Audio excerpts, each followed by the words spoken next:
Hello everyone, welcome to my Let's Play of Graveyard Keeper. Now this one's going to be a little different than usual because this is going to be all post-commentary with heavily edited videos.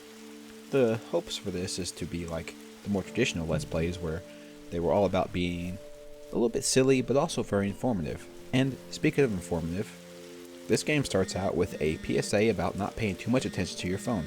That's right kids, get your nose out of your phone or else you might get hit by a car. And unlike the protagonist of this game, no shadowy figure with red glowing eyes is going to come and save you if that happens. This shadowy figure informs us that we're not actually dead, he has saved us, but before we can get to go home, we have to prove to him that we can be a very, very good graveyard keeper. And apparently the best route for that is to go find a man named Jerry. It turns out Jerry is a talking skull buried in our backyard, and he's going to be serving as our advisor as we learn how to play the game. And he also has one of the best qualities of an advisor, which is a horrible case of amnesia. Fortunately for us, it's one of those plot-convenient amnesias where he recalls more and more things as it becomes plot relevant. And to add to the cast of characters in this game that shouldn't be able to talk but still do, we find a talking donkey that's bringing a dead body up to our graveyard. He's just as shocked that we can understand him as we are, because apparently we're the only ones. Now that he's finally found somebody that can understand him, he uses this opportunity to espouse the virtues of communism and lament how horrible it is to be enslaved to the capitalist system. And his job in that capitalist system is hauling the dead bodies up to the graveyard for us to drop off.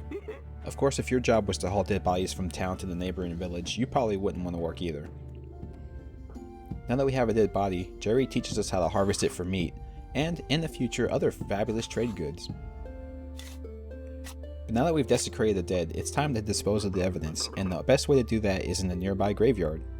This graveyard also has a church that has a cleric that visits every now and then, and the cleric laments to us that the church has just fallen in disrepair and so is the graveyard, and somebody really needs to fix it up, and it turns out that's our job, since we are the graveyard keeper obviously. Apparently we're also supposed to be serving as the community's religious figure and doing sermons. However, the cleric won't let us do that until we fix up the graveyard at least a little bit to prove that we're really dedicated to the cause of whatever it is we're doing. Because apparently being really proficient at digging holes also makes us really good at giving sermons. And with that done, Jerry lets us know that he might remember a little bit more if we can go fetch him some beer, which is a really good idea because I can use a drink after what we just had to do. And fortunately, burying bodies is how we earn our money, which finally proves that crime does in fact pay. We meet up with the barkeep to buy the beer. Unfortunately, he's not willing to buy our questionable meats. As it turns out, the only way you can sell meat in this area is to buy a special license from the government. And I have to say, it's really nice to see that corrupt bureaucracy is alive and well in all realities. After a long day of bizarre and horrifying events, we finally get some rest.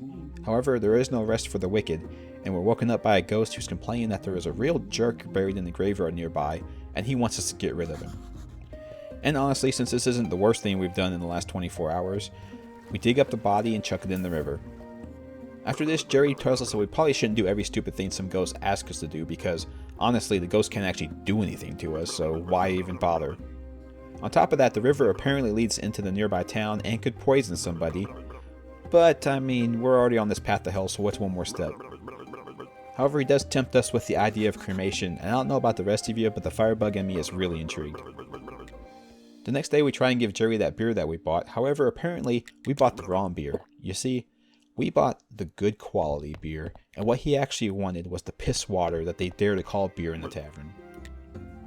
So we go back to the bar, buy the bad beer, come back, and Jerry tells us after giving him the beer that perhaps we shouldn't be going around telling every single person we meet that we're a traveler from another dimension. That seems common sense, but we have literally been telling every person we meet this. Fortunately, he has a lot more useful info as well, like the fact that there's a magic portal on the hill next to our house, and that there's probably a library in the church that can tell us how to use that portal. Also, there's an astrologer in a lighthouse nearby, who may or may not know a little bit about this. Unfortunately, the portal is blocked off by the Inquisition, the church is locked up tight, and we can't get to it until we fix the graveyard, and because I'm stupid, I confused the lighthouse for another building that I can't reach yet, so we don't get to talk to the astrologer for quite some time. That's all Jerry remembers for now, but he's convinced that if we bring him some wine, he'll remember more. And I just hate him even more for that.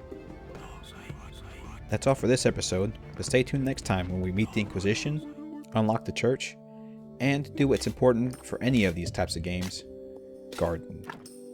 See you next time.